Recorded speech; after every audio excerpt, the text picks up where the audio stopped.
Hello, everyone, and welcome back to Nexus commentary. Make sure I have all of my audio there set up correctly. All right. Welcome back. So we have for you Division B West, sOaK every lane versus Team Training Wheels. Joining me today is none other than Key. Hello everyone, how's it going? It's like a regular newscast with that delay.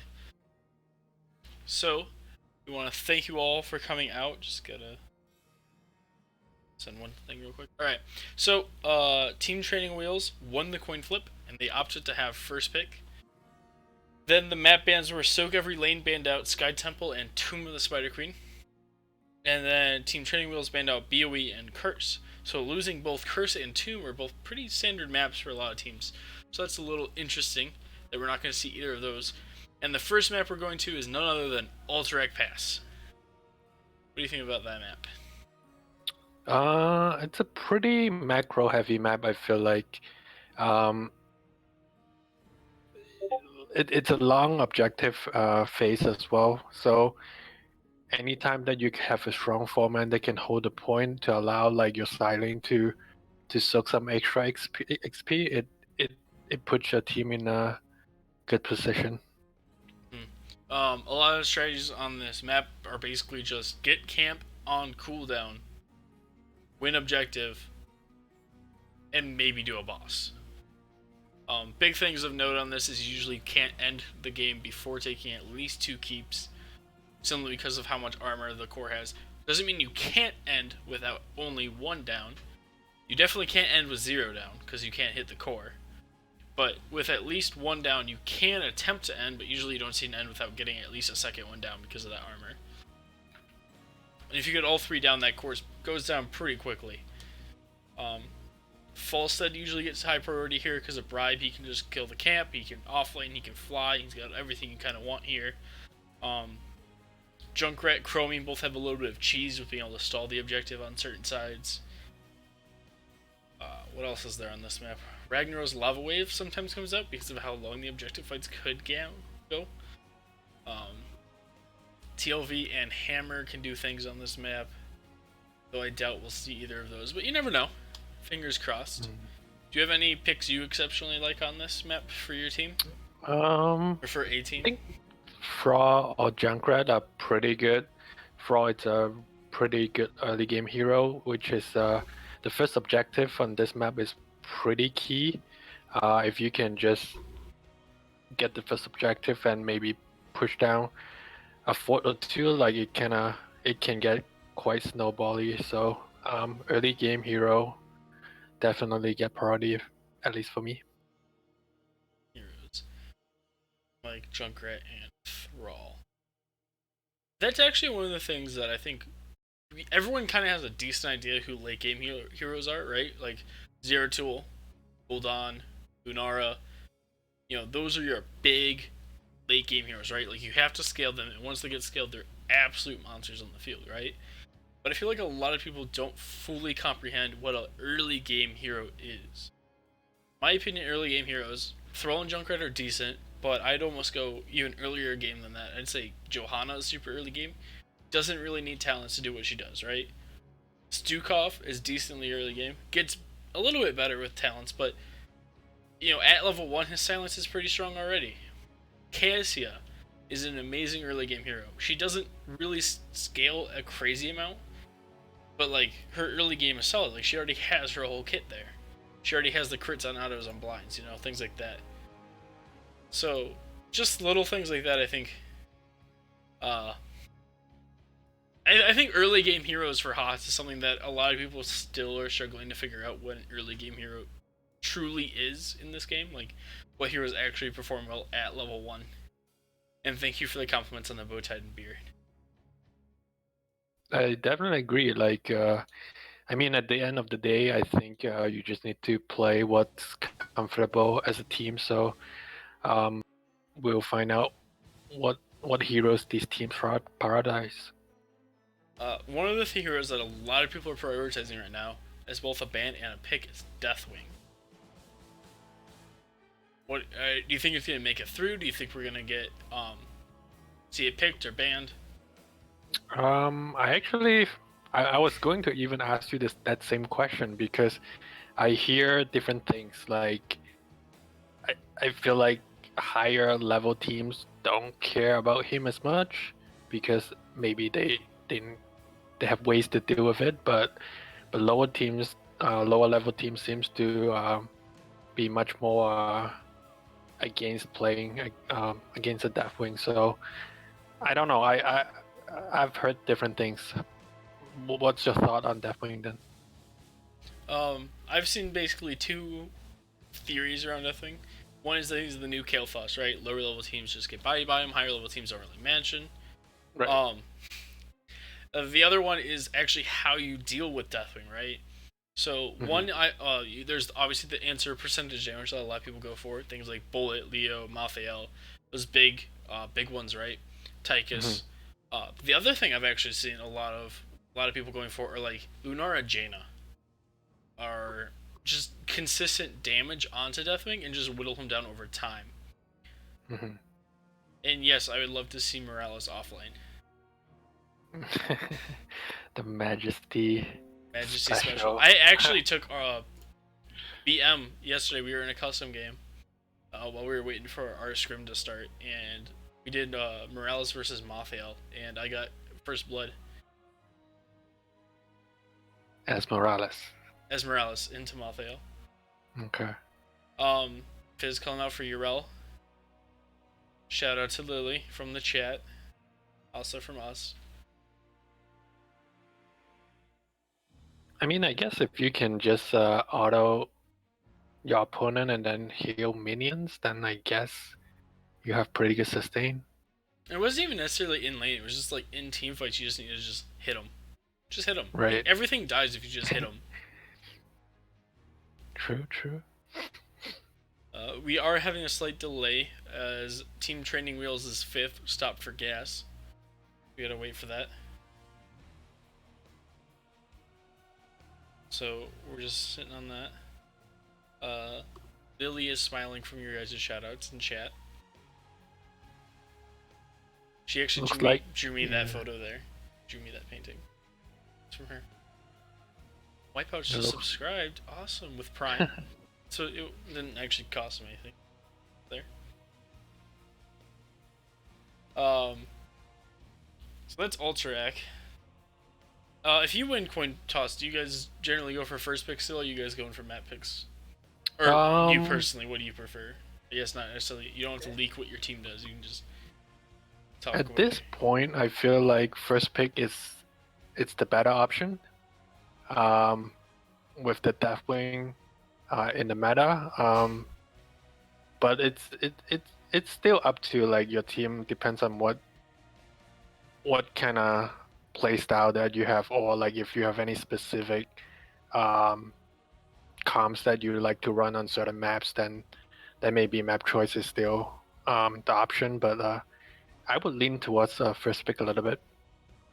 I almost go the other way right now. I feel like last pick is just so much stronger in the current meta than anything else. So like you just kind of pick a map. You take first pick if you don't really have anything. Everyone's here now, so we're gonna go ahead and tell everyone we're ready. So the game will start shortly. I agree. Map choice always get the last pick, which is key in certain matchup, especially the solo lane. Yeah, especially in the solo lane heavy maps. Dragonshire is the funniest map to pick because it just instantly gives you a plus 25% win chance because you get a counter pick in the offlane guaranteed. Alright, so we are headed into Ultrac Pass here. Here comes the first ban of the game. Is it going to be an Ariel ban? Possibly. I don't know. Is she really busted? Like, yes. I know. Absolutely. Really? It's 100% heal. Only a 3-second delay on the revive now. Can self-res as well. And basically, it's so strong. We were playing with it in one game, and the other team had a Li Ming. We would have someone die, giving Li Ming the reset. We would res them and win every team fight. On top of her healing output was already good. True, like she's pretty good in the healing department. And Deathwing ban, first ban. I don't like banning Deathwing if you're first pick, honestly. I feel Yeah, like it's at a least wasted not ban. the first pick. Like if you just want to see if the other team is going to ban it, and then you can ban Yeah. it the second ban if you don't want to play it. We do see a Sylvanas ban, that's pretty standard. Mhm. Most banned by sOaK every lane includes so that's interesting. Most played for Team Turning Wheels does include Sylvanas. They played it 4 times so far, so that pretty much makes sense there. Here it could be anything. It could be like a KTZ, an Alarak, Ana, Ariel. It's gonna go ahead and be the Ariel ban. First pick, honestly, banning out what I normally call the 2 bans for second pick team. Like the 2 picks you don't want to face. ETC getting banned out, also a top pick here for Team Training Wheels. Makes a lot of sense for them to go ahead and ban that out as well.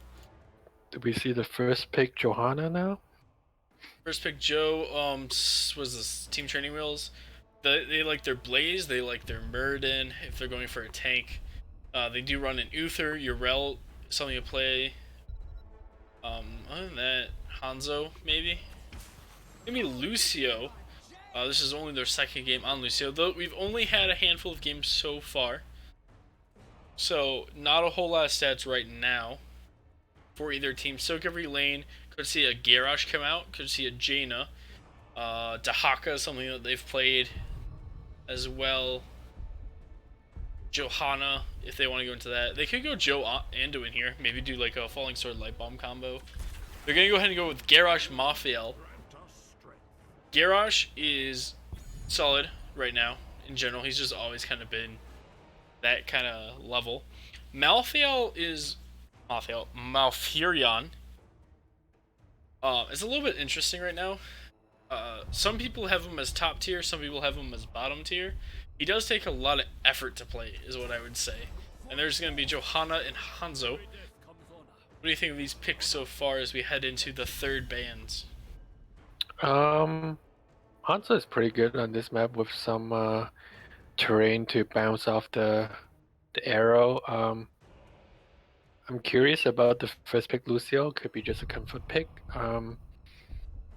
Malfurion could be a little bit early as well because not knowing the damage on the other side, it's kind of tough picking Malfurion in my opinion. But it's good to pair up with the Garage, so they haven't shown any damage, which is I guess in a way not showing your hand at the moment. So we just had a Sonya ban. Neither team's played Sonya so far, but I believe one of the teams has a sub that plays Sonya, so maybe they're playing tonight. Not really sure on that one. I'm mostly just looking at the team's overall stats so far this season. There's the Jaina ban, that makes sense. They've been playing a lot of Jaina. On sOaK, they've played it twice, but they did win with it once. So, moving forward here, so the next picks, we're probably going to see double DPS pickup and save the off lane, most likely, unless they're going into Dahaka. Be interesting to see if we see the Chromie here. They do like their Chromie. Chromie is interesting on this map as well, because of the Gul'dan Leos. They are saving a pick here, which is interesting. So that is always interesting when you see someone hide a DPS pick like that. So let's go ahead and look. What are we doing in here next? They need like a mage and an offlaners. Malthea would be okay here into the Leo. Imperious Greymane, so just picking up basically a lot more damage. Percentage damage there from the Imperious to help burn the Garrosh, as well as Bullet. Bullet's also helpful. So basically anything. Thank you for the raid arrow. Moving forward here, we're looking at last pick. So most likely some kind of sustained damage. Maybe Raynor? Junkrat, Raynor. Just pick here right now. sOaK. So Nara would be okay too, but then you don't have much burst. It's Hammer. Ooh. It is coming out with Sergeant Hammer. Spicy. It is super spicy up in here. We're going for Sergeant Hammer, folks. So Hammer just plays the game of don't let them touch Hammer. Basically, their entire strat. They are now running triple tank with Gul'dan on sOaK, which is a lot of bullet targets. though he might want to go for the throat now in effort to take out Hammer. Keep in mind, Greymane does have a banned level 20 talent, so we have to keep an eye on that. Other than that, there's not much there. As we head into Game 1 of sOaK Every Lane versus Team Training Wheels, we have Strogoose on Malfurion, Flippic on Leo, Torjano, I'm butchering all these names, Gul'dan, DMN13 on the Hammer, and Kid playing Garrosh. Go ahead and take it away, Key. Alright, on the right hand side team training where we have Confused on Greymane, Giggleshmax on Hanzo, Ide on Johanna, Warlock on Imperius, and Ouija on Lucio. Which team do you like better? Which draft do you like better? I feel like I lean towards team training wheel a little bit more. You meta slave. I feel like they I feel like they are a little bit more well-rounded. The hammer on the other side is interesting, but then team training wheel has Imperius and Johanna with a Lucio, so they can get to her. I feel like depends on how well they protect hammer, I suppose. Well, I, for one, just enjoy hammers, so definitely going to go on the side of sOaK Every Lane. I think they have a solid way to defend hammer. You have Garrosh to chuck away from hammer. You have Malfroots to deny walk space to walk up to hammer. She can sit across walls on some of the objectives and not be touched. Entomb later on, and Sphere long as Fear later on to deny. I feel like they have a lot of options here. Right. Not to mention, Gul'dan can just poke away all day for anyone that try to walk up to Hammer. Yeah, they definitely seem to have ways of dealing with Hammer. As we load into Game 1 here, let's see, what are we going to get here? Any chance we're going to see Q build Gul'dan? It's actually advanced artillery from Hammer instead of the stealth pickup there. A little interesting, but not necessarily crazy. That's basically usually the second go-to choice there. Echoed Corruption, so we're not going to see the fun Q build there. Burn the Impure, of course.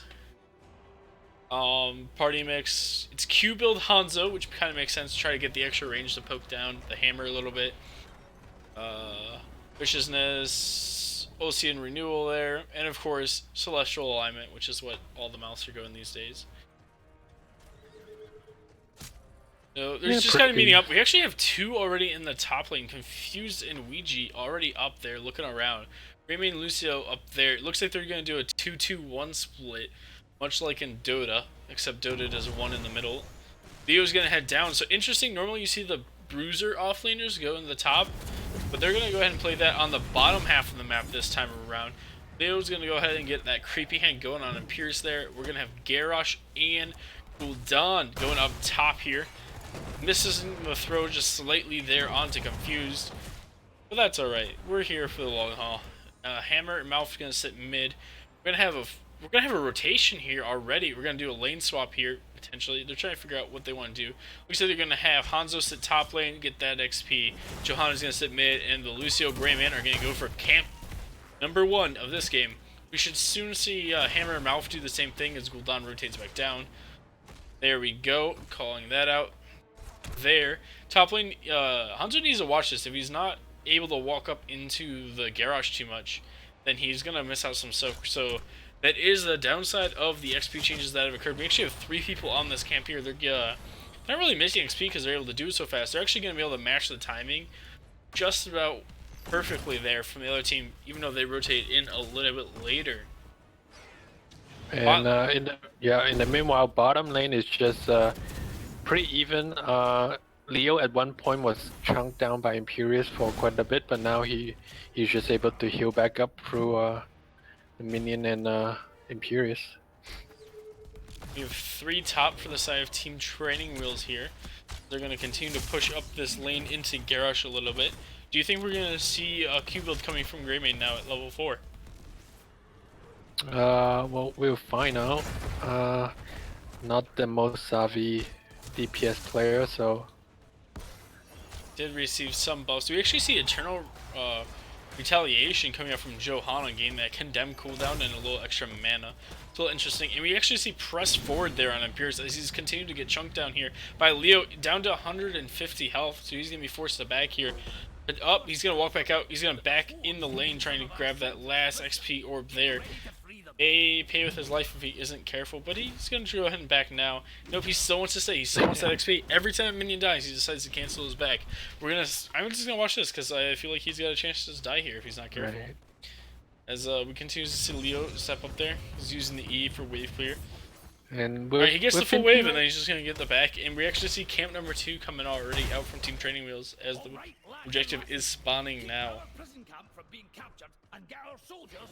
And no, neither team is going to the objective at the moment. Both teams are trying to head to the camps and get their second camps out on the map. It's interesting the back and forth on the bottom lane. Imperius won the first fight, and then Leo came back and won the second one. But Leo is getting ganked now at the bottom. He is able to get out. Yeah, it's pretty hard to gank a Leo. It is not flask build from the Greymane. We do have deep roots there for the Malfurion to keep that out there a little bit longer. Paralyzing Rage from Leo going for the extra range there instead of necessarily Neo Peasant, which is the other common choice. You see at that, and of course Unstoppable from both Gear Rush and Hammer as level 7 is accomplished by both teams.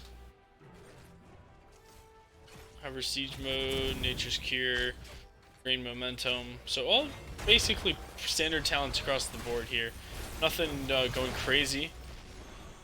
As Hanzo's going to go ahead and back now. We still have Gul'dan Greymane top lane going back and forth. So eVeRy has the cam advantage at the moment in the mid lane, and they almost take down Johanna there.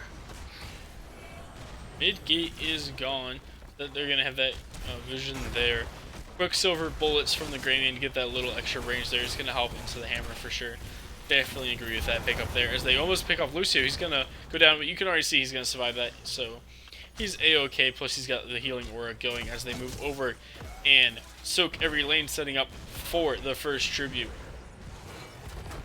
They scout out and Pierce there. They're going to throw him into the team, actually, as Gul'dan actually stepped forward at the same time. He needs to be careful. He's going to get the ally thrown out as the Malfroots go out to Johanna. Leo's sitting there trying to heal up a little bit. He's going to back off, and now you have soak every lane in retreat. As Imperius is going to go ahead and tap, and then they're going to disengage. So they did get all the minions. So next time that they get a little bit of room, they can go in on that, as you do have XP pretty much even across the board. We're still working on this first objective. Usually takes a little bit longer on this map, as we have the third camp for both teams getting picked up. Both teams are more interested in the camp than the objective at the moment, because no one is in a hurry taking the objective. We may even just see level 10 before the first objective is being captured.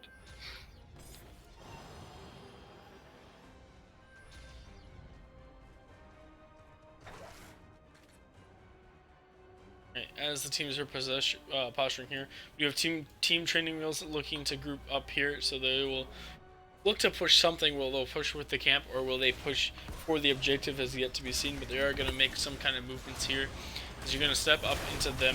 Johanna's just walking in. She's sitting underneath the Sergeant Hammer there, but she's got the Unstoppable, so she's okay. As level 10 is picked up for both teams basically pretty early.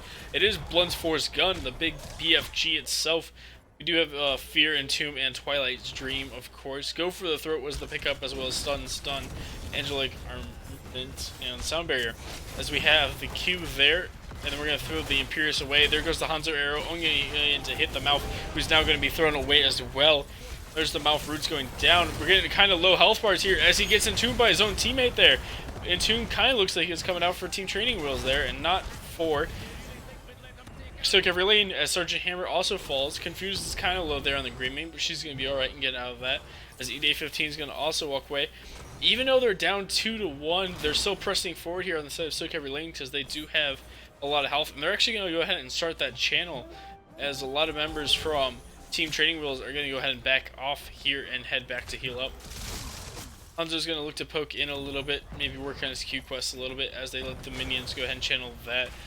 Johanna's getting pretty deep in a 4v2 situation as her team is starting to rotate back up here.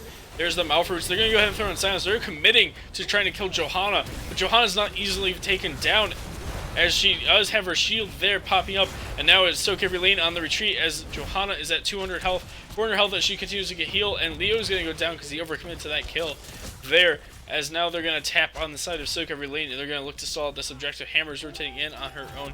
She needs to be careful. If she gets hit by Imperious Q, she will probably end up falling, as the Greymane is there as well. Johanna's going to go ahead and pop out her shield again to keep herself from being thrown by the Garrosh as she walks into it. Gul'dan's throwing out his Qs, trying to stall them out as they're going to try to start clicking on the objective to keep it from channeling. 3.1 seconds left as Johanna's going to go ahead and fall to Leo, but Gul'dan's going to fall to the Imperious. The objective is picked up on the side of Team Training Wheels as Malf falls to Imperious as well. They're chasing down the Leo now. Are they going to commit to it? There goes the Q from Garrosh. They went under fort, but it's just not going to be enough. They're going to go ahead and catch Confused here in the Entomb, and there's the BFG following up, and they're going to go ahead and kill off the Greymane. Lucio kind of low, but they're focusing on the Imperious, pulling him underneath the fort with the power of Taunt. Well, a lot happened there. Like, first of all, the sound barrier basically turned the team fight around to allow Team Training Wheel to get the objective, but then they overstayed a little bit, and they had the man advantage there, and then they overstayed and get themselves killed, and now sOaK LaNe can just clear the objective relatively easily at the moment. Garrosh still looking for Ouija, who's running around about a quarter health right now. A little bit under, probably, if I had to estimate. But Gul'dan is careful. Hammer already cleared out the bottom lane. She's going to go ahead and try to soak up that XP. And all three of the horsemen died. They got top wall, half of mid wall, and basically nothing bot. As it's time for camps again, so everyone to your camp station. Right, with Gul'dan and Hammer, like, even though sOaK LaNe lose, like, they can afford to lose some objective, and they can still being able to clear the objective pretty easily. So Team Training will need to create that advantage to be able to push with the objective. As they're going to start to butt heads here in the mid lane. Pierce is going to go on the Gul'dan and gets about half health. He's going to get chucked out and he's going to be healed because he does have Consume Souls. So as long as they fight near minions, he's going to be A-OK to heal himself up a little bit in between fights here. So, what is this, entrenchment? Huh. There's mid wall gone. They are doing the hammer style play. We just siege up and push forward here. They're going to go ahead and go on and pierce a little bit. Angelic Armaments comes out. They're trying to... There goes the Fear. There goes Angelic Armaments. There's the Fear as well. There's the Root. And to throw, they go ahead and pick off Johanna once again. They do have Ominous Wraith here on Leo, so he is going to look to just E through these fights and try to touch the Greymane and Hanzo with it and make their damage less. And I think that's honestly going to be a big tide swing. I think 13 was really big pickup for sOaK LaNe because of Leo and that talent there. Right.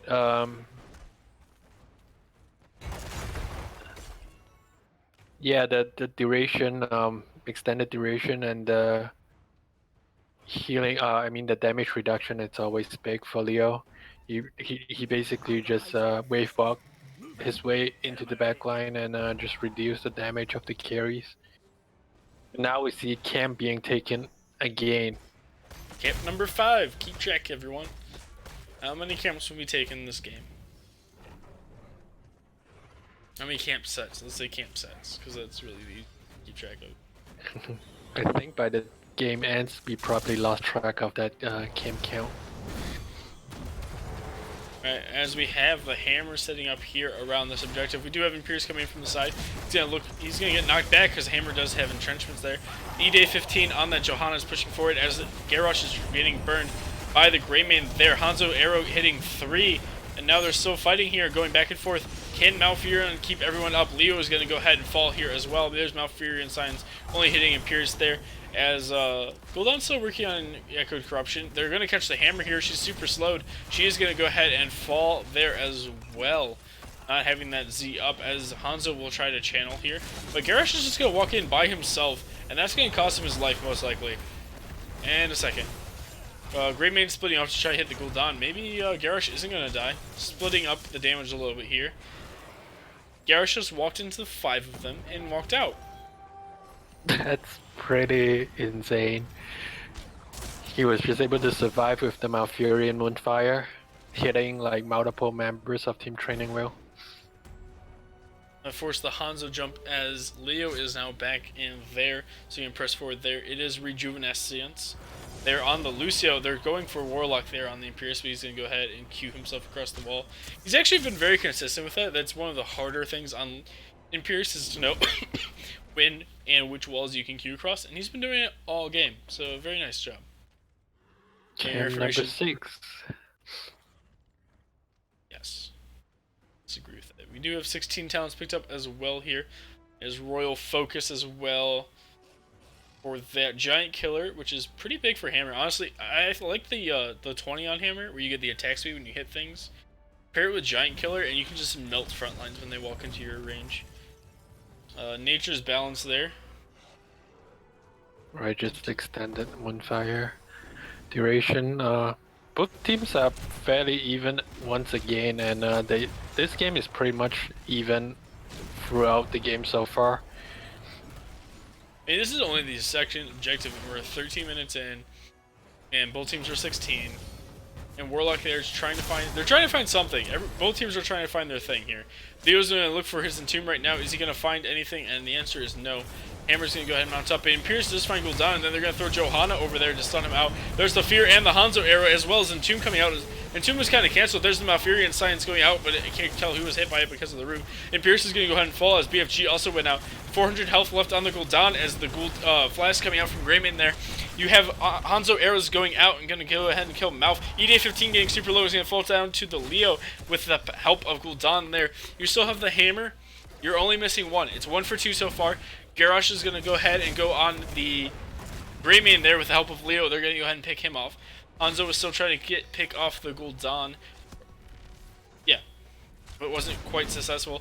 As now Leo's going to move forward, going on to 2, but is going to have to back off from Lucio Hanzo. So even though Entomb was missed, sOaK eVeRy was able to find 3 kills with just constant poking from Hammer and Gul'dan. Yeah, and then once you set up the team was instantly dropped, so I imagine he only caught his own team. But right. he did go for it. And they know when they can make their plays, because they can just go for the Leo Entombs. Hanzo arrow keeping vision on them as Leo goes ahead and rotates around to that camp. They know they're there. Imperius is going to go ahead and stun him out. There's the Echo Corruption now finished on that camp. The camp that is now being picked up, in fact, by Leo. Of all people, there's going to be the BFG across it, as well as the Fear, the Malfroots. Both teams are standing on the point, and it's going to be Leo the first to fall there to Imperius as Greymane tries to go on the Hammer in the backline. Garrosh is also forced to back off. He's in the middle of the mud, though. It makes it a little bit hard. He goes ahead and throws out the taunt, and now there's the Malfurion root, but it's not enough as Hanzo Q goes ahead and finishes off Gary, as well as completes quest at the exact same time. The camp was secured by Team Training Wheels, with the objective was secured by sOaK eVeRy lane, and now they're going to fight over in the mid lane. Here goes the Gul'dan. He's going to go ahead and use his tap there. Whew. So I feel like sOaK eVeRy made the same mistake like Team Training will on the first objective by being too aggressive. They tried to take the camp as well as the objective, and it backfired on them. Here goes the Leo. He's going to look for an Entomb potentially. Nope, he's going to give up, knowing he's going to be too far away from his DPS for them to help. Hanzo already cleared up the top lane. Bottom lane is being worked on by Imperius. Mid lane, of course, fell because there was everyone fighting there. Bottom fort is going to be the second fort to fall here. The passive XP bonuses going over to sOaK eVeRy lane so far with 2 forts down. Not a whole lot of advantage, but it's going to add up if these objectives keep going this long. We could be in a long haul. The fact that no teams really gained a huge advantage so far. Both teams have really good clear on the objective. Both teams have good camp clear. As now we do see the this is the 6th camp for this half of the map. As in fact, Team Training Wheels is just going for bottom boss right now. Right, and sOaK eVeRy sniffed that out, and they are coming in. They did drop the camp for quarter health left on the boss as they are stepping up here. sOaK eVeRy take over of the camp damage right now.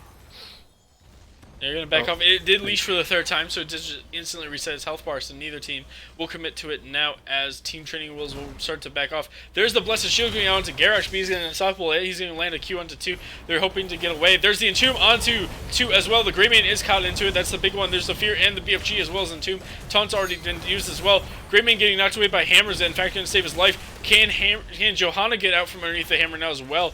He's going to get queued. He's going to look for the throw there. 60 health left, and he's going to go ahead and fall. Imperius is now going to be hit by the Malfruits. He's going to fall down as well as Gul'dan continues to push forward. If the E was on the other tower, he would have hit the Greymane. Might not have killed, but at least would have pressured him. They're going to go ahead and back off now. Most likely go for that boss and then objective and look to end this game off of that snowball coming out right now. As 20s are picked up, and it is going to be fear duration there for Gul'dan as well as minus armor. Always a solid talent. Life Bloom. Now Furion's 20 of choice, as well as Buried of Life, of course. It is going to be Ultra Capacitors there for the hammers, the extra attack speed, so she's going to start shredding tanks and anyone else who stands in order for too long. And Titanic Might for Garrosh. On the other side, we do actually see the Radiating Faith come out from Johanna. This is a talent that got a lot more popular after their buffs that Blizzard did a little while ago. Play of the game, of course, for Hanzo, Hunter's Blunderbuss, Heavenly Host, which is going to be big. They basically have two sound barriers now. And House Party. As Team Training Wheels looks to clean up the boss. Hanzo's actually top lane, going to look to try to get that fort down. Maybe secure, he's just going to walk away. Don't walk away. I think he overestimated what that Sonic Arrow was going to do. I thought he was going to secure that, but did not. It takes them a little bit longer to clear the boss. If they don't go to the objective, they may just not have a chance to start this one. Right, here comes the Hanzo now. He's coming in, as well as everyone else. There's going to look for me to throw, but it's not going to catch anyone just yet. Johanna's in the backline. Garrosh is going to throw Imperius away. They did land the Angelic Armaments onto Leo, so they're going to go ahead and kill him with the power of that as well. Malfurion staying alive just barely, but he's going to go ahead and fall in the end. The objective is picked up there for the side of sOaK every lane, but they lost 2 for it. Will it matter? Yes. The answer is yes. It always matters. It's going to make it a lot harder for them. They might as well just go for top fort in this case. You're not going to be able to push them to keep down 2, but you can definitely go for the fort with relative ease. As Team Training Wheels is going to step up, maybe they'll look for a little bit as well here. Let the other lanes push up a little bit. Hanzo is top on his own. Needs to be careful. If Leo spawns on top of him, he could just go for the Entomb. So he is playing a little bit safer back. He does have Q builds, so he can do that. He's going to go ahead and start hitting the hammer there. He's going to jump a little bit over that wall. Bottom is gone already. They're going to now head for mid there as 5. As Imperius is back alive. Actually, was Imperius dead? I think Imperius is back from bot lane. They're going to go ahead and shred that down, then they'll go as Greymane goes for the top one and goes ahead and picks that off as well. And these objectives have not been getting much on this map so far. Yeah, not really. All keeps are still intact on the side of Team Training Wheel, but top boss is available as the objective is now beat the boss with the Bush Party here. Waiting for it. Wait for it. They gotta wait for those. They gotta wait for those minions to go now. Right. This Team Training Wheel. There he goes. There goes the Leo. He's gonna sniff out the Greymane first. He gets the Silence and Tomb onto him. There goes the Echo Corruption. BFG going down as well. There's the Fear onto 2 now, as well as Taunt. The Hanzo is gonna use play of the game, knock himself out of the fight here. Gets a little bit better positioning. Imperius stuck in the backline there. He's gonna go ahead and fall but he does get Angelic Armaments off, but it's not gonna do that much to a Garrosh. We do have Lucio stuck in the back now. He's gonna have to try to figure out a game plan to get out of here. As the top fort now does fall, he's gonna stick in that bush and just back. Gul'dan's looking for him. Malphite's going to sniff him out. He's going to finish that off. But he is going to start running. He's going to dodge that route. He'll get out just fine now. As the top boss is now going to be picked up by sOaK every lane as they're going to work on that. We have the 7th camp rotation going down now for Team Training Wheels here on their side. And we actually are still waiting on the 6th rotation here from sOaK every lane. Losing that camp game now. They have picked up 2 bosses. It's probably worth 1 camp. And I would like sOaK every lane to push with the boss a little bit to make sure that they get the full keep here. The wall is already down, so they just need to move up a little bit, and they should get at least this Silence keep. and Tomb onto Lucio there. They're going to go ahead and... Will they have enough follow-up? There's going to be the Malfruit, and so he will fall in the end.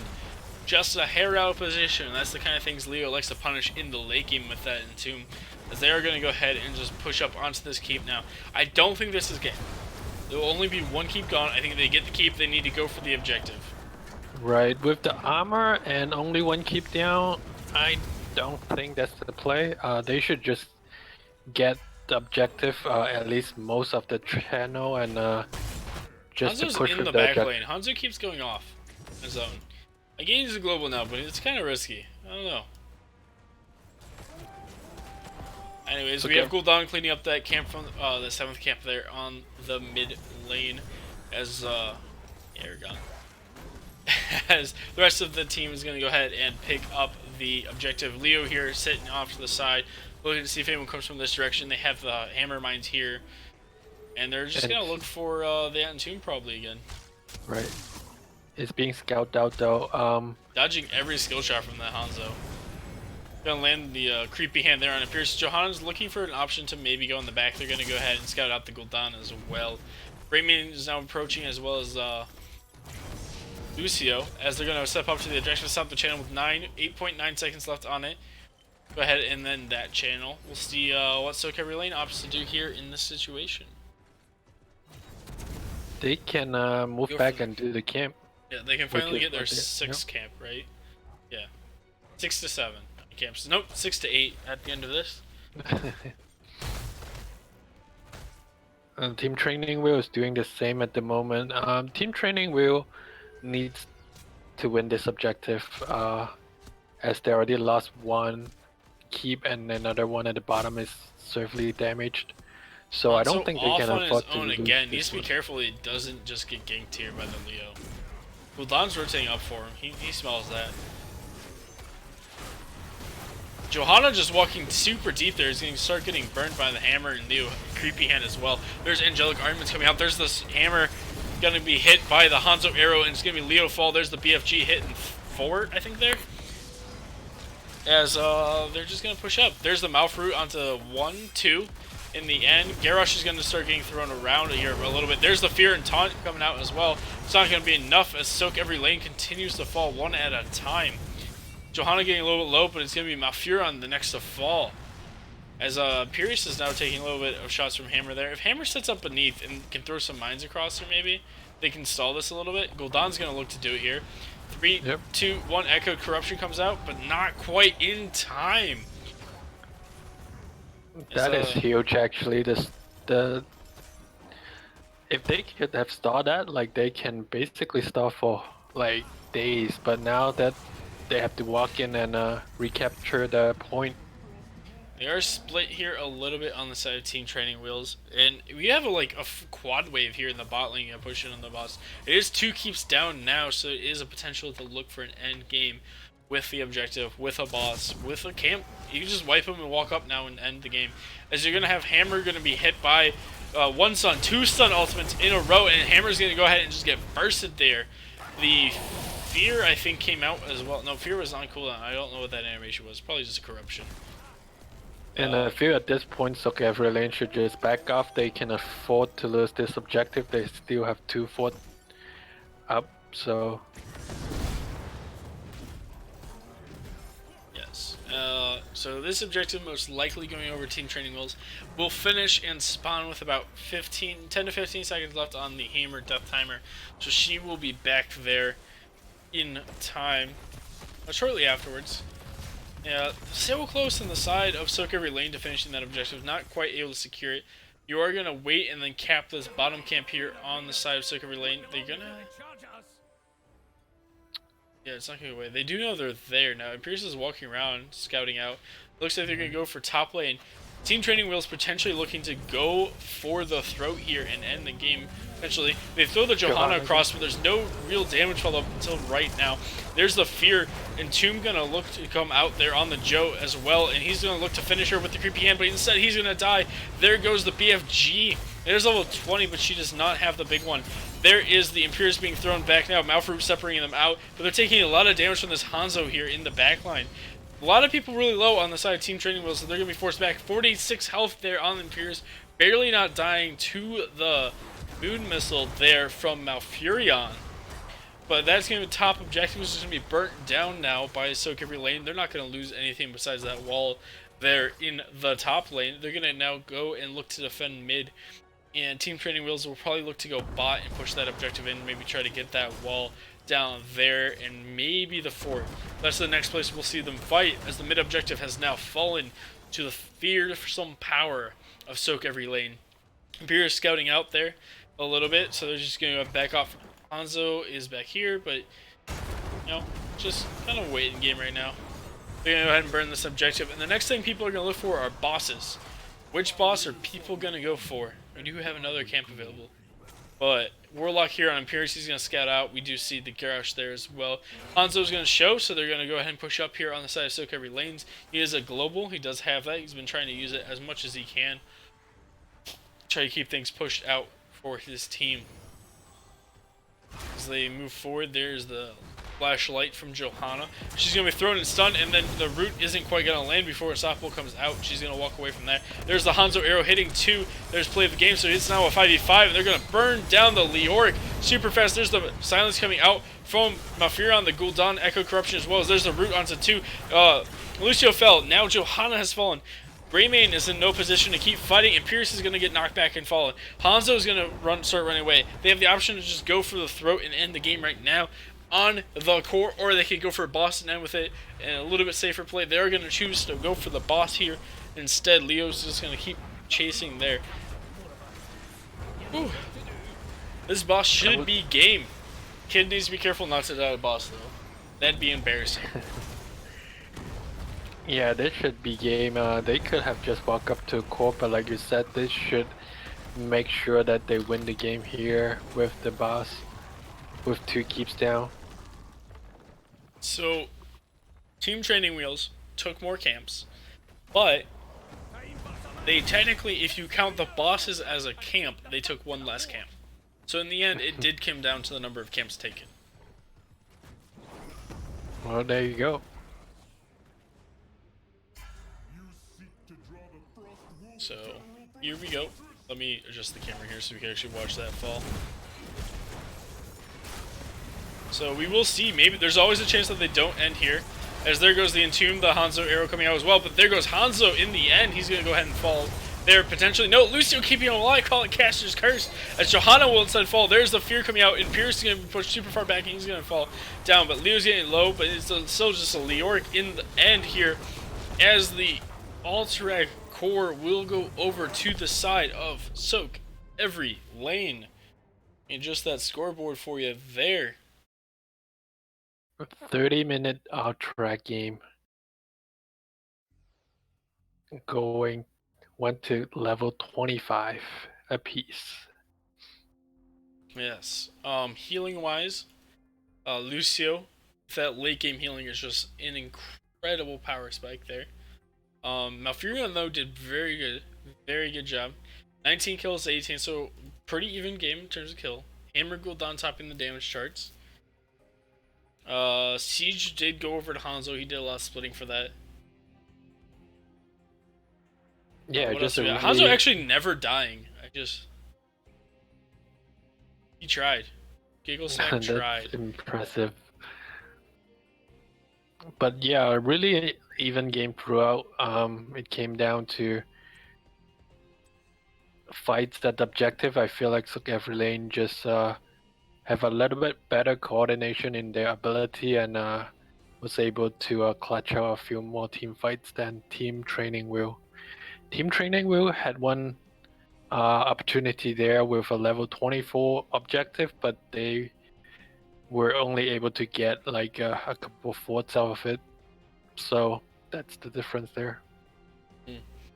Yeah, so if you are Team Training Wheels, you just had a 30-ish, you just had like a 31-minute game that you lost in the end to basically a level 20 fight, 2 level 20 fights, probably. Really want to be honest. So the next question is, what do you do? Do you choose first pick again? Do you choose a map you're more comfortable on? What's that option? I would just take map and bring us to like BOE or Braxis and just BOE's banned, and okay. Nexus is in the pool, so yes. Can do Right. So just go to Braxis and have a quick game instead of another 30-minute game. Yeah, come on. You gotta try. If you're not prepared for Braxis, you don't go Braxis. Right, for sure. I don't know. That was team training. We took first pick, right? So Mm-hmm. They we'll might just go for it see. again. Right. Um, and interesting, they had first pick and they went with Lucio. So I don't know if that's a high priority for them. But Lucio did really well. He did have like quite a few clutch sound barrier that saved the team. So not surprised if they go with Lucio again. Mm. Lucio did a lot of work. He did top the healing damage. He did have some clutch plays there. Sure. Gonna keep an eye out on the team captains here, see if any of them end up forming a party, anything. So we're just waiting around for right now. Reading I also feel like Garage did quite a bit in that last game there. Those tosses were quite on point, and then he was able to basically sat in like the middle of the opponent team and just not die. Like he only ended We up dying saw him twice. walk into 5, stay there for like 5 seconds, and then just walk away. Right.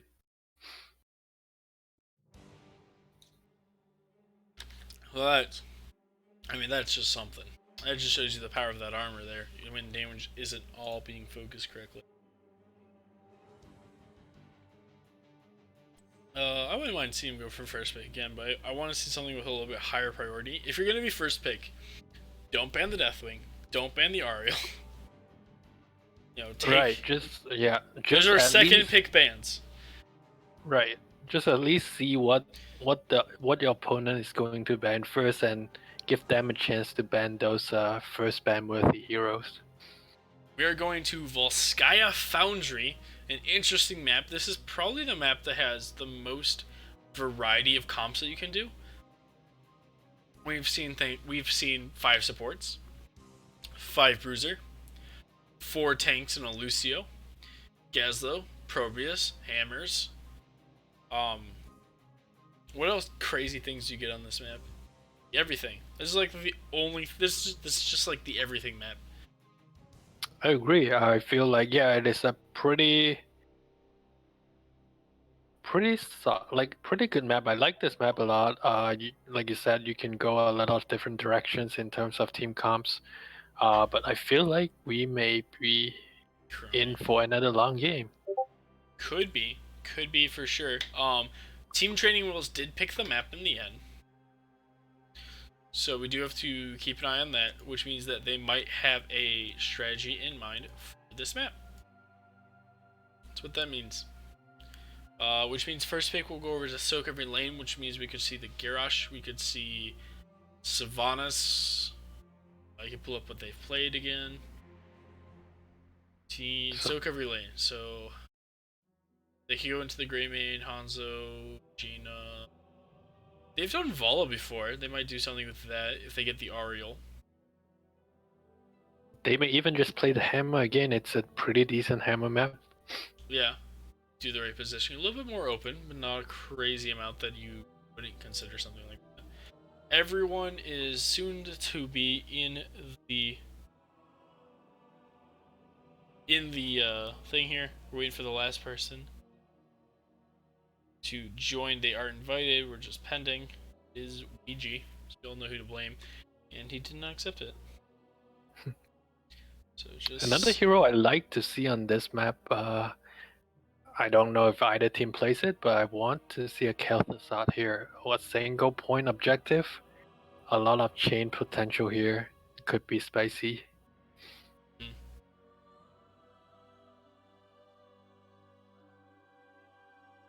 Could be for sure. Chromie gets a little bit more priority. I feel like a lot of people end up liking that as well.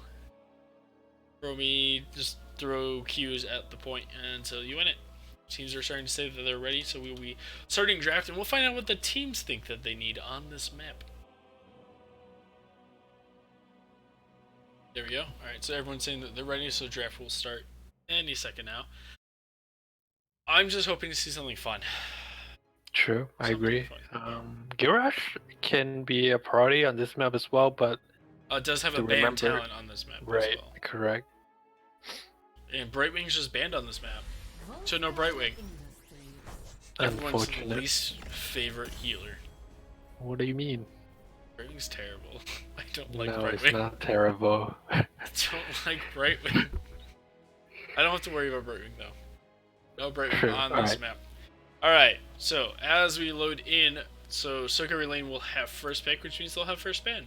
So what should sOaK every lane ban away from them, from Team Training Wheels? That's a good question. Not sure. Like, they don't need to ban the Deathwing or Ariel because they're first pick, so they can at least wait for now.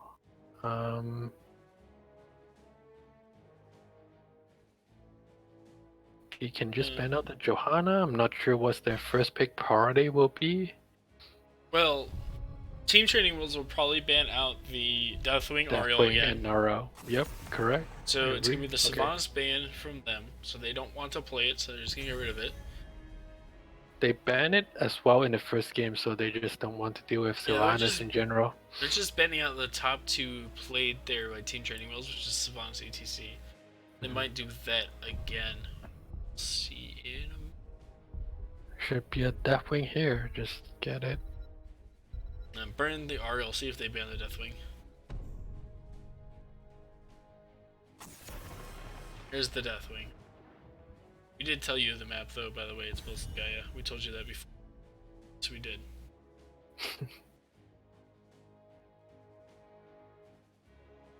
Alright, so this ban last time was an ETC. We'll see if it's like the Hanzo this time around or something else that they thought in the last game was really strong. They just don't want to face. Maybe the Greymane. Oh, excuse me. A long day. It is going to be the Greymane there as well. So this ban last time was an Ariel. I imagine it's Ariel again. So maybe sOaK every lane's looking to first pick the ETC away. Maybe they're just going to let it through. Oh, we have a dodge there on the side of sOaK. So they will have to remake, and then they will have to basically go up into that point exactly the same. Yep. We saw 3 ban so far, so it would be the second ban on Team Training Wheel there. So, where's the captain now? There we go. Alright, so they remade, they got the guy back in. It was just, it looks like just random computer disordered. No idea. Just a random DC.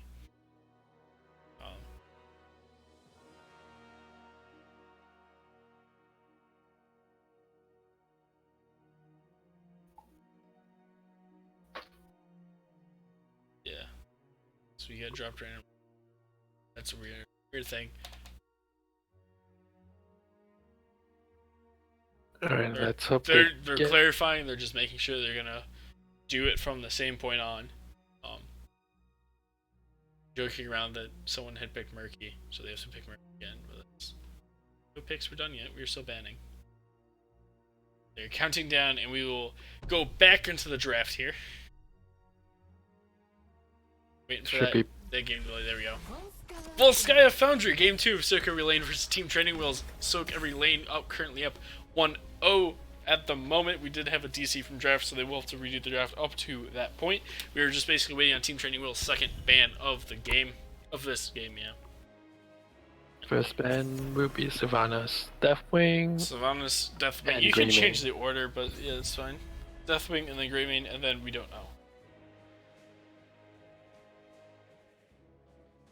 So this should be Deathwing. They're doing this If they're doing the same thing. Which they should be. They should. Using all that time up to think. We can't see chat because we weren't set to referee. So we'll see what ends up happening.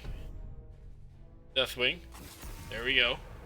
They did swap who was banning on the side of Team Training Wheels, so maybe they need to be reminded of that.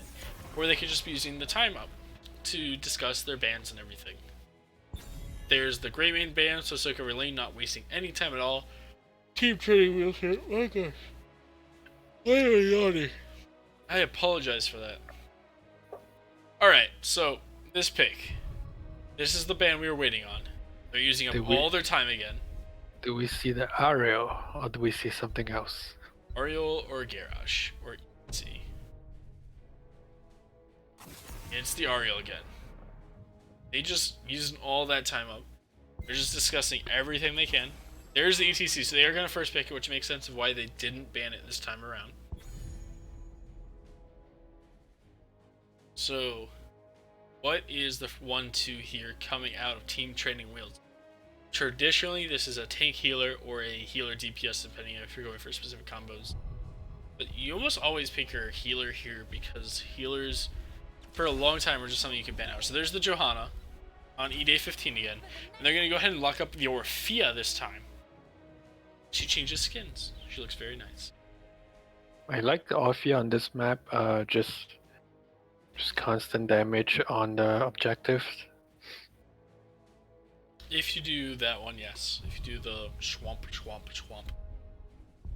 Or even just regular, yeah, no, I mean, in general. Qs. You just Q it. Q, auto, Q, auto. And we're gonna have the Jaina Sonya. So, that's interesting. I'm not sure about the Sonya this early. I think it's just a comfort pick. Possibly. But then you leave. What are they hiding? They're hiding a healer. Over And Sonya, another damage. and another damage. Last time that was a hammer. So we will see what else occurs here. We're going to have this band come out as Ana. Interesting. Ana Jaina is extremely strong. That just wins team fights. On top of you have ETC, you have Sonya. sOaK every lane could do Anduin Sonya. Anduin is an option. Stukov is also an option. Light Bomb Leap plus Power Slide Leap is both super strong. Or Power Slide Leap. Power Slide Light Bomb. It's both super strong. We're going to have the Blaze Band out. So most likely they're looking at Ring of Frost then for Jaina. And removing the bunker option to save people. It's also, I believe it's something that the team training was. Yes, they have picked it. Twice.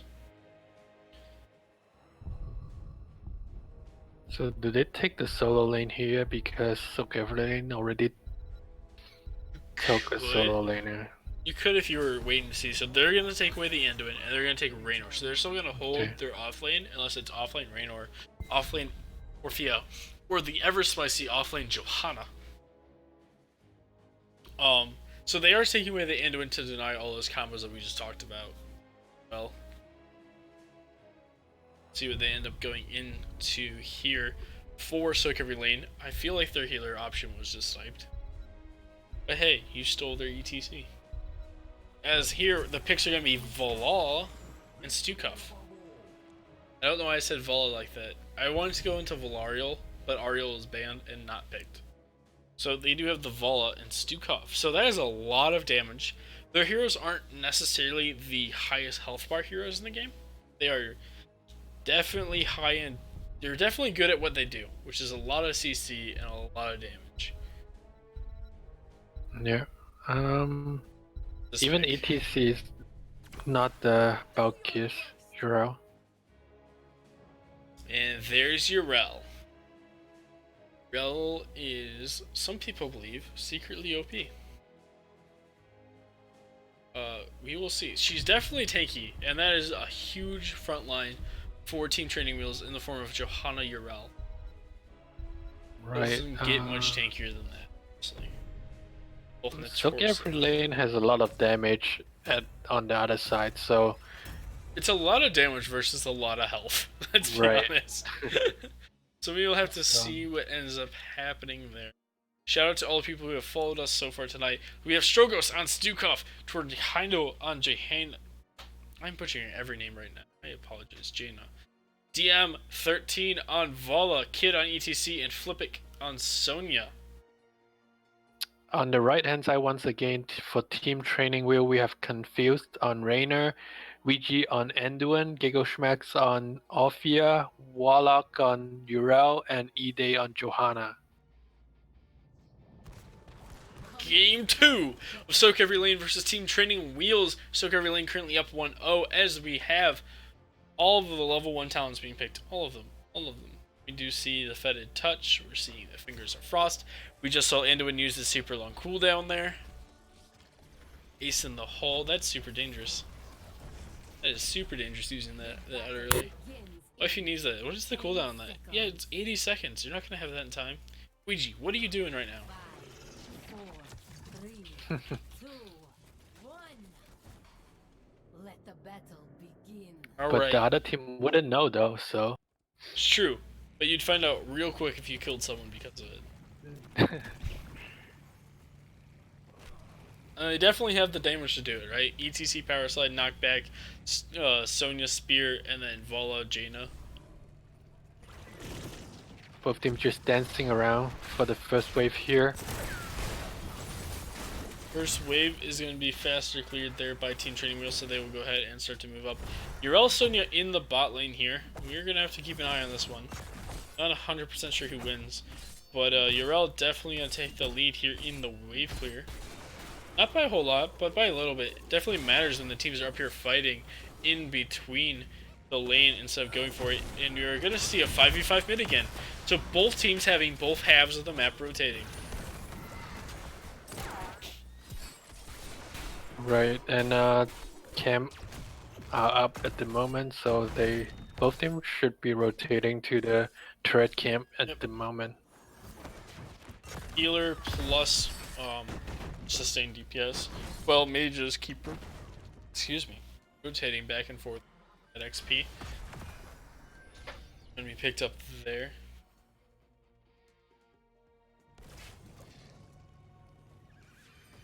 Team training wheel at the moment is rotating a bit faster,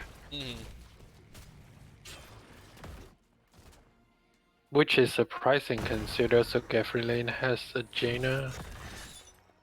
Orphea and Johanna are both really good ways Sure. here, though. Honestly, this is really, I feel like a lot of this is just the power of Johanna. Right, the condemn into like a Alfia. Seeing W build coming out from Vala, pretty good for the fight. Pretty common there. As they're E-Day looking to maybe come around from the backside. Gonna peel back a little bit, just kind of poke on Vala's booty there as she runs away. As they're still going here. What is this talent? What is this talent? Physical armor coming out from Stukov. Okay. Interesting because Sonya went block, so you can't give it to Sonya when she has that up. ETC has 25 armor, so you... What's the block here? 15, so you can't give it to ETC. That's purely for the backline. Just to sustain a little bit more to Reina poke, I suppose. Yeah. Team training, both teams already captured their Bruiser camp at the top here. Let's see which team is going up there to clear it. Siege camp. Oh, right. End of Freedom coming out, since exposed, Moral Compass. Neither team is going to clear that camp, and neither team is going for it right now. Okay. E-Day 15 just staying on the point, not quite able to cap, so they're not going to take. If that's the case, yeah, actually, it was everyone. Just Joe there. She's going to go ahead and step away when it's time. Urel also just going to walk away. And they should do the healing camp. Yeah. They will. Just burn it. Jaina Stukov walking up there by herself, unmounted for some reason. Sonya has left the game. Will someone pause here? Yes, they will. We're going to go ahead and pull off of that. So, we do have Warlock and Kid there on the objective. We have Sonya in the bot lane, and then we have a 3v4 here hovering around the support camp. And that's just what's going on. That is the map right now. Any team standing out to you right now on this match? No, I feel like it's still a fairly even game with no advantage to either side. Alright, We they were have to counting see down, what. they were back already, so we're... I agree though, I don't think anyone's really like super far ahead right now. They're pretty much that even. These teams do seem to be pretty even in general with each other. Right. We'll see what happens on this point when the fight breaks out. Divine Steed coming out. As 7s are picked up for both teams as now as well. Poison Spear, the oldie but a goodie. They're from Sonya. And Hammer On coming out from ETC. We do see some W build talents coming out here from Orphea. So definitely like to concede the point and take out the go and grab the turret cam there. Neither person that team training will send for this turn can pick it up. That's alright, because their team is just gonna back off. Back off, grab this last item, and then head back in probably. They're just now realizing Urel has to pick it up. There they go.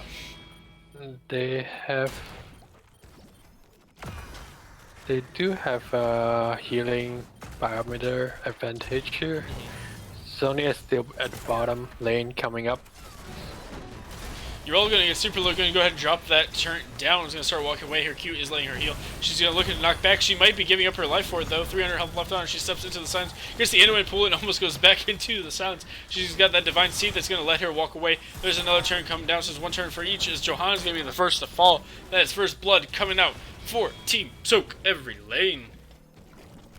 And I would imagine if Anduin dropped that healing cam on point, they could have stayed there a little bit longer, but they chose to Urel went too to far for this early in the game, is what I feel like.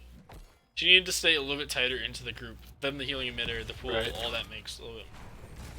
They're gonna put sOaK ETC into it. They want sOaK to not drive, and they're pausing. Sonya has lost their connection again. Flippic is having a lot of connection issues. That was the person who dropped from draft. So this is technically their third disconnect. A little fun fact, a little tidbit. This gives teams time to plan how they're going to use the objective, where they're going to defend it at, how they're going to defend it. Sonya is sitting in the bot lane in a very aggressive position. Kind of looks like she's walking away. Urel's working. Jane is in the top lane, pushing that forward. Right now, he backs up. Oh, last time it was trouble. Is that true? Can't go that far.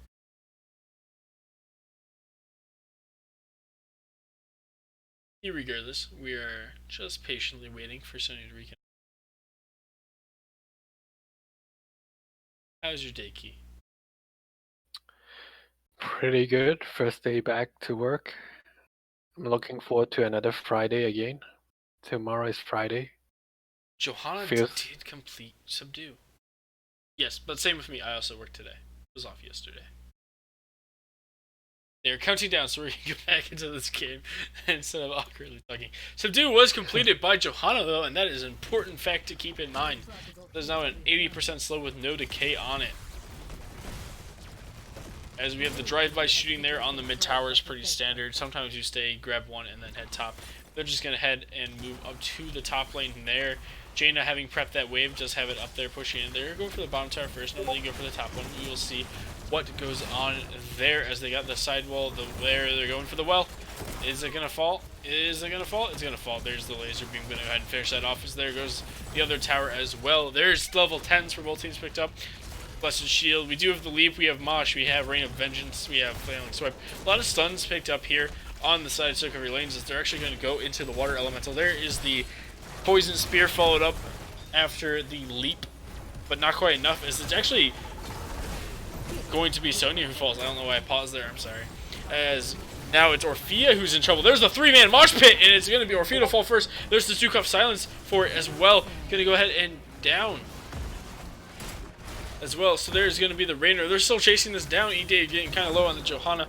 Ouija gonna have to run away into it, and Warlock in danger on the Urel. He gets dismounted there. Is at 300 health. He's dodging. He's trying to find everything, but he's just barely. Oh, the ETC knockback keeping the leap from going off. So they leap onto like almost the fort there with the protector almost done. So I thought it would go poorly with sOaK lane there, but the very nice marsh pit there turned that fight around. Yes, that is always something you have to watch out for. Mosh pit, always the playmaker. You only need one good marsh to win a game. It's true.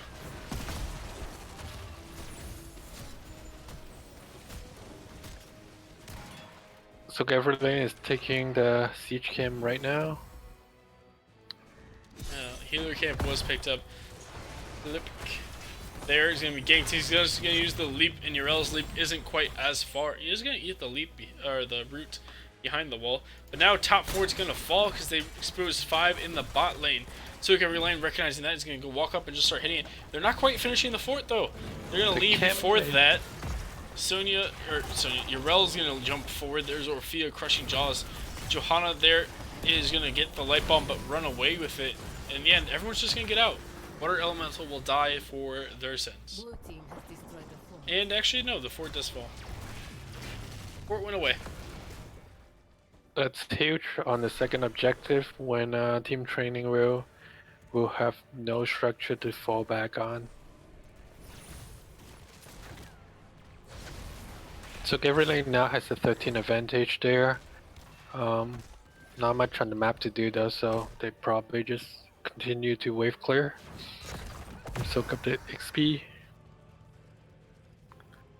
So every lane is now trying to start the rotation there. There's the leap onto Anduin there, as Orphea was also getting power slide at the same time. Well, going to be there as well. Rain of Vengeance isn't quite going to hit anyone. Orphea W going to go ahead and poke down on the ball a tiny bit. Teams will just start to disengage again. Objective in the top lane here in 17, but no one's quite rotating for it just yet. Fortification camps up in 30 and 50 respectively. They are going to rotate up top now. 13 talents picked up for both teams now. Of course, you see the Icy Veins, we see the Gloom picked up as well. Johanna's going to step forward there into the ETC, who does have the bio-emitter. Violet the protector. Anduin picking up that enchant boots line speed. And the first ones to start getting some of the percentage on it will be Team sOaK lane as Urel pops up there. There's the power slide onto Raynor and the knockback, but not quite any flow of damage as Johanna was able to distract. There's the Urel now. There's the silence coming out from Stukov, but nothing really coming of it. The Sonya is gonna hit the Urel a little bit. Anduin's still sitting on the point, 37% for them. There's the root onto Sonya as he looks to disengage right now. There's the Water Elemental Light Bomb going out again. It's gonna hit 2 as well as the crushing jaws afterwards. There's the mosh pit onto 3 again though. 1 dead, 2 dead, 3 dead in the end. Another great mosh pit coming out from Kid. Sonya is going to chase down the Raynor here. 200 health. Drops the turret on both of them as a distraction. 133 health, and he will go ahead and get away from that. Rel also walking out of that fight for 3 for none off of another great mosh, and they're going to pick up another bio-emitter. Might as well drop 1 for sustain, honestly. Yeah, sOaK lane should be able to get this second objective with this level 16 as well right now. So team training will should just back off and try to get 16. I don't think they can go in for this objective. I agree. They're going to go ahead and pick up a fortification camp there. Bell's going to keep working on trying to get 16 as they are down 2 levels currently outside team training.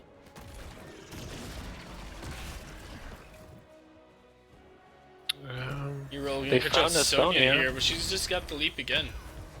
As the second defensive leap. But honestly, it's been up every time they need it for a fight, so using it defensively to stop these ganks has been paying dividends as the objective is finished capped for sOaK lane. They're just going to walk to the bot lane.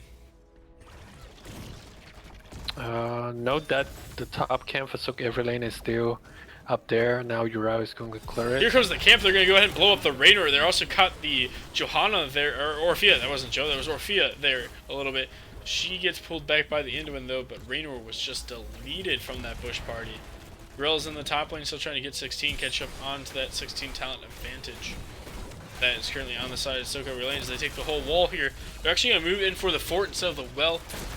Instead, as they're going to use the protector to zone a little bit. They do have fortification camps that they can drop if they need something to tank it. sOaK's going to go ahead and say, hey guys, let's get there of this well before we keep going.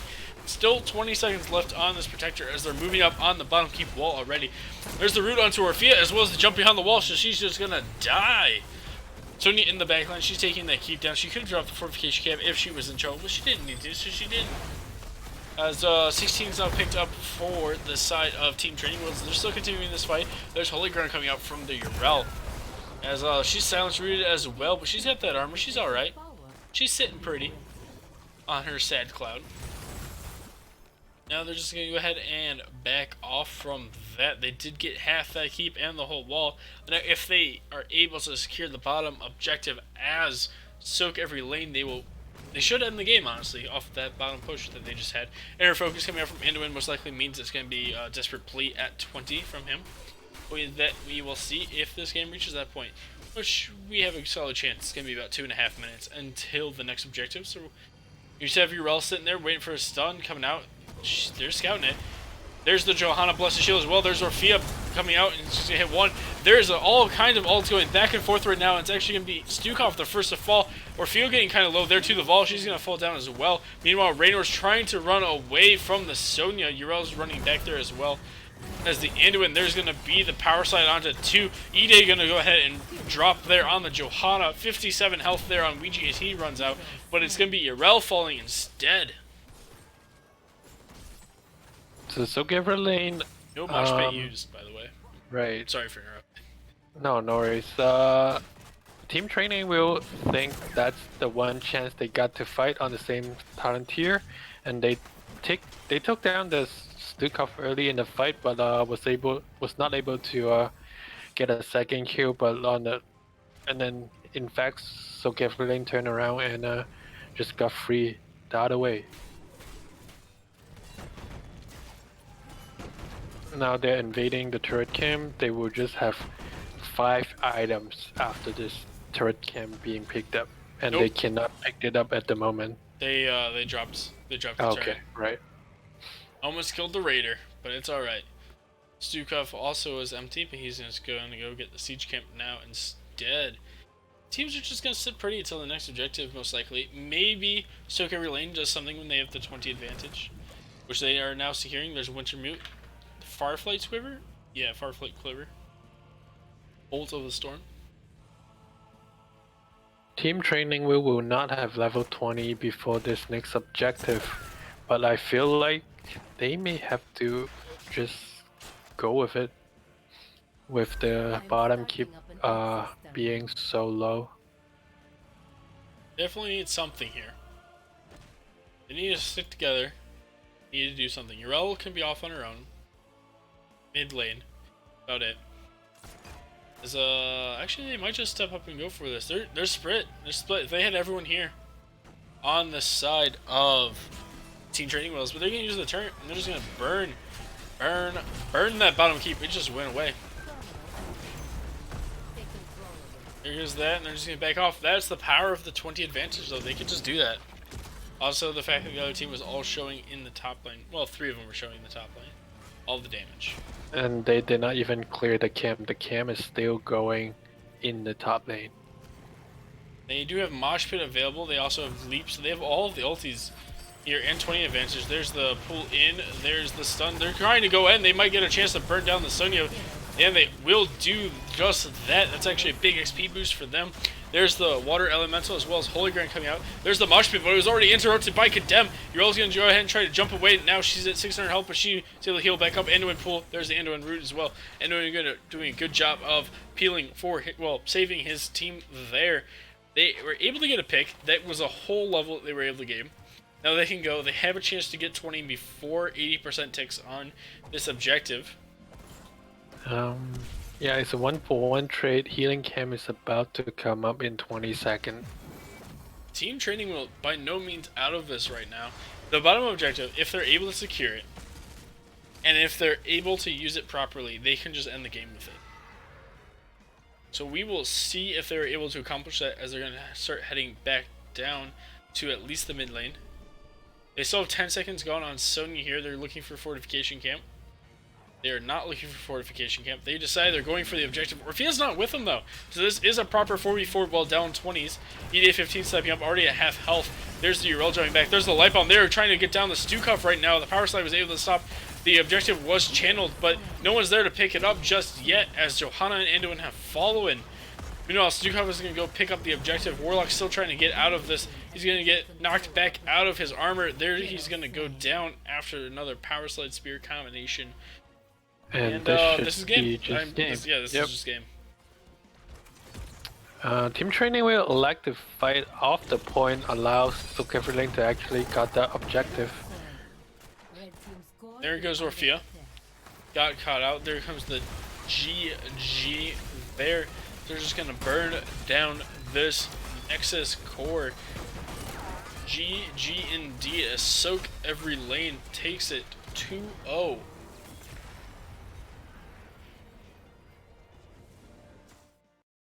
Very well done by sOaK every lane. They clutch out the first game, and the second game they were just able to kind of hold throughout the game and win it pretty easily. Kill count 17-3. Urel topping every single stat across the board for Team Training Wheels. But honestly, just felt like Mosh. They just got 10 and they just landed Mosh after Mosh. I mean, Cade was the MVP of that game with those early game Moshes that just set them up so well to snowball that game. Right. Even the first game, like the garage plays were pretty on point. I feel like Kid was definitely the MVP of pretty much the entire series. Very strong on Kid's part to not ask for an interview beforehand, so I don't think we're gonna have one. But that's alright. So shout out to Kid for MVP. Caster's choice of MVP for both games combined. And my choice for game 2 especially. Team Training Wheels though, by no means played poorly. I think they did a fair job. They, especially in game 1, they held their own. It was very much back and forth. They came back down to level 20s for sure. Right, they just had to take what they can at that moment, so they had to fight, unfortunately. Pick a couple of fights down talent tier. The one fight that they chose to fight on the same talent tier, it started out pretty well, but it fell apart afterwards. But all teams, well done. Thank you for all our reviewers for coming out. Thank you to all the people that followed us. We had quite a few follows tonight. Thank you, Key, for coming out and co-casting. My pleasure. It's always good to co-cast with you. And thank you to the teams for hosting, and of course NGS for putting it all together. And we will see you next time in the Nexus.